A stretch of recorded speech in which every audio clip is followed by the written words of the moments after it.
কথা বলি আব্বা দরবারে তোমার গো হায় হায় চাঁদকে মা কান্দে দাঁড়ে যায় চাঁদকে মা কান্দে দাঁড়ে যায় গো হায় হায় চাঁদকে মা কান্দে দাঁড়ে যায় দিন লইয়া আসর সময় আলী মরতো যায় নামাজ পড়িবেন বলে মসজিদেতে যায়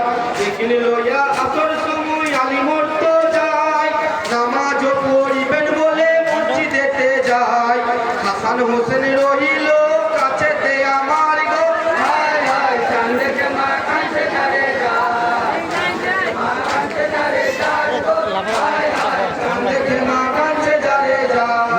নামাজের ওই রক্ত বুঝে উঁচুও বানাইলাম সেই নামাজের দিন মনে নামাজ পড়িলাম নামাজের ওই রক্ত বুঝে উঁচুও বানাইলাম সেই নামাজের দিন মনে নামাজ পড়িলাম একটু দয়াই ছিলাম